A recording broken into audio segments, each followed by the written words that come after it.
the impacts we're seeing in nature are not just in the boreal regions, not just in the temperate regions, we're also seeing them in the tropics.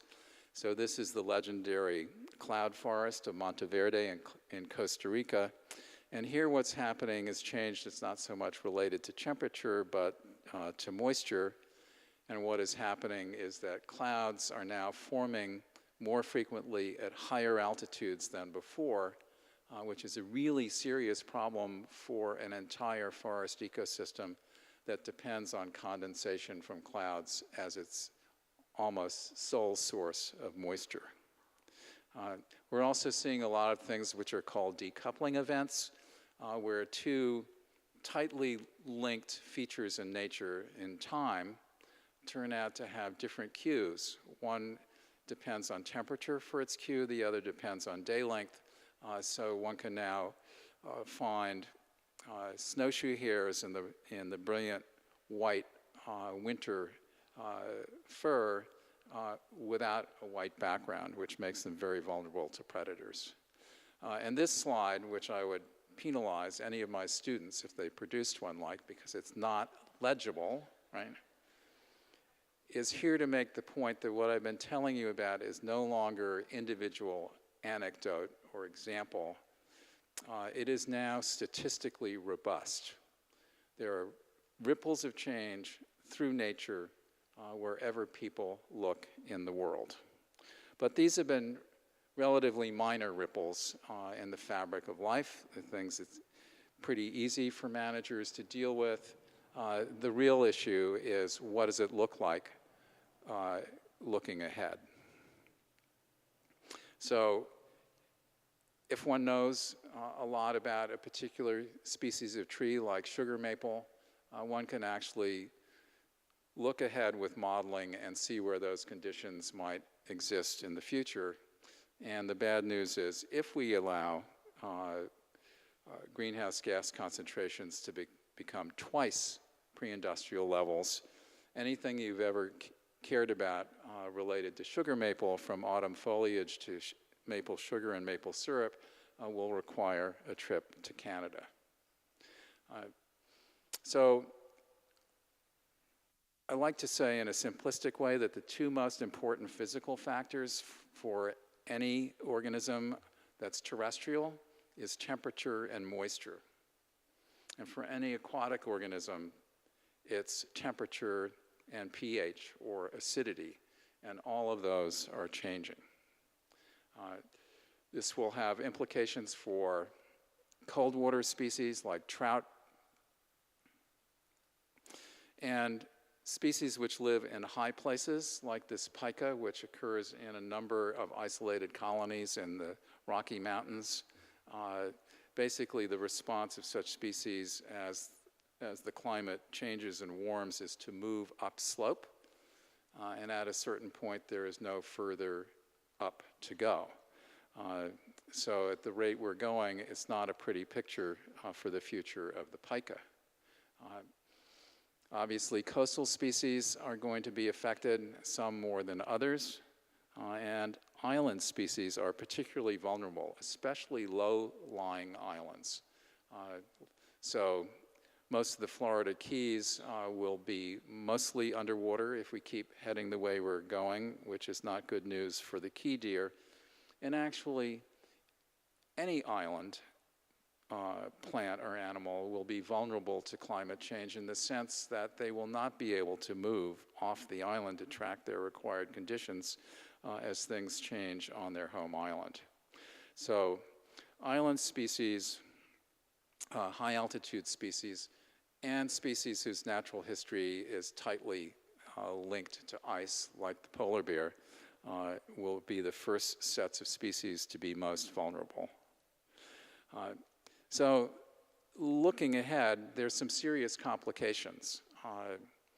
And the basic point of going into all these complications is the further we move along this trajectory of climate change, the harder it is to counter-manage to achieve the kinds of natural resources and nature that we really would like to have. So If you think about it, climate change actually is not new in the history of life on Earth.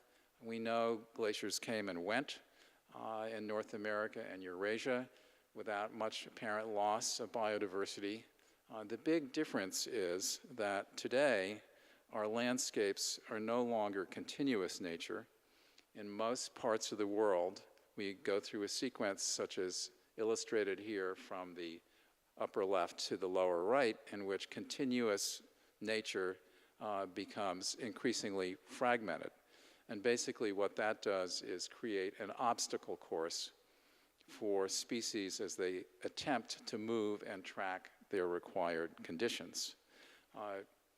That's one that's something you could actually, there's a lot you can do about it. Just put natural connections back into the landscape. Restore riparian vegetation, for which there are a number of other important reasons, and you put enormous connection back in the landscape. The other three complications are harder to deal with. So one thing we've learned by looking at past climate change and how species respond is that ecosystems and biological communities don't move as a unit. It's the individual species that move, each in their own direction and at their own rate.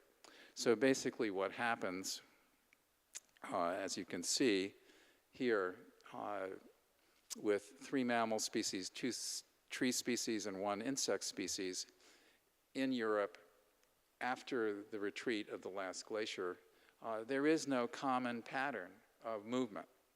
And so if we get to this point, basically the species will move, the ecosystems we know will disassemble, and the surviving species will reassemble into ecosystems that are very hard for us to envision and very hard for us to think about how to manage. So one other complication is all computer models are linear and gradual. And yet, science knows that the climate actually does not always change in a linear or gradual way, that it has abrupt change, which could involve, as it has in the past, what's known as the global conveyor belt, which moves water around the ocean systems and moves heat around the ocean basins. And that's been known to shut down in the past. But even before anything like that is on the horizon, we are seeing abrupt change in natural ecosystems.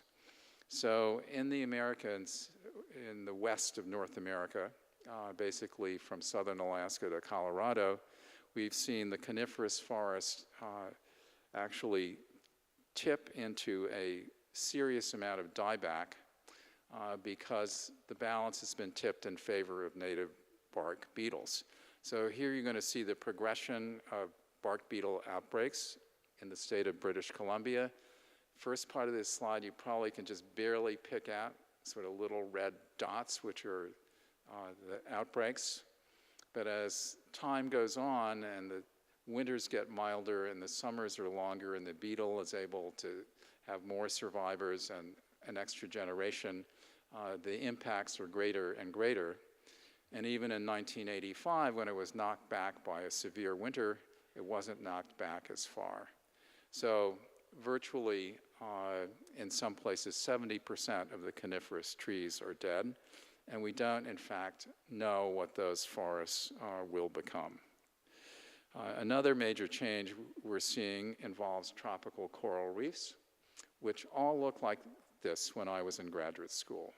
Just spectacular, technicolor, highly diverse, highly productive ecosystems, very important for the 5% of humanity that lives within 100 meters of coral reefs. But it turns out that the basis of the entire coral reef ecosystem is a partnership between the coral animal and an alga. And it doesn't take too much elevated water temperature for very long before the coral animal ejects the alga. And then you get what are known as bleaching events, and the entire technicolor world goes black and white. The productivity and the diversity crash, and the economics of the surrounding communities are severely affected. So this is happening with greater frequency every year. And we're beginning in some places to see consequences of chronic bleaching